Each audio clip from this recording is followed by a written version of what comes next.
জাপানে নতুন রাস্তা তৈরির সময় অনেককে দেখা যায় শ্রমিকরা রাস্তার উপর হাতুড়ি দিয়ে ছোট ছোট আঘাত করে অসংখ্য ছিদ্র তৈরি করছেন। প্রথম দেখায় বিষয়টি অদ্ভুত মনে হলেও এর পেছনে রয়েছে গুরুত্বপূর্ণ প্রকৌশলগত কারণ। বিশেষজ্ঞদের মতে নতুন কংক্রিট বা অ্যাসফল্টের রাস্তার উপর এই ধরনের ছোট ছোট ছিদ্র তৈরি করা হয় রাস্তার গুণগত মান পরীক্ষা এবং দীর্ঘস্থায়িত্ব নিশ্চিত করার জন্য। জাপানের মতো ভূমিকম্পপ্রবণ দেশে রাস্তা নির্মাণে অত্যন্ত কঠোর মানদণ্ড অনুসরণ করা হয়। নির্মাণের পর প্রকৌশলীরা রাস্তার বিভিন্ন অংশে আঘাত করে পরীক্ষা করেন ভেতরে কোনো ফাঁপা অংশ, দুর্বল স্তর বা ত্রুটি রয়েছে কিনা। কিছু ক্ষেত্রে রাস্তার উপর ছোট ছিদ্র করে নমুনাও সংগ্রহ করা হয়। এই নমুনা পরীক্ষাগারে নিয়ে গিয়ে রাস্তার ঘনত্ব, শক্তি এবং নির্মাণ মান যাচাই করা হয়। যদিও এই প্রক্রিয়াটি সাধারণ মানুষের কাছে রাস্তা নষ্ট করার মতো মনে হতে পারে, বাস্তবে এটি ভবিষ্যতে বড় ধরনের ক্ষতি ও দুর্ঘটনা প্রতিরোধে গুরুত্বপূর্ণ ভূমিকা পালন করে।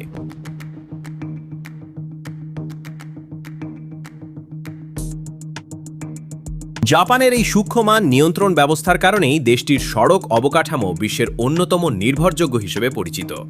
তাহলে নতুন রাস্তার উপর হাতুড়ি দিয়ে ছিদ্র করার দৃশ্যটি আসলে কোনো ভুল নয়, বরং নিরাপদ ও টেকসই রাস্তা নিশ্চিত করার একটি বৈজ্ঞানিক পদ্ধতি।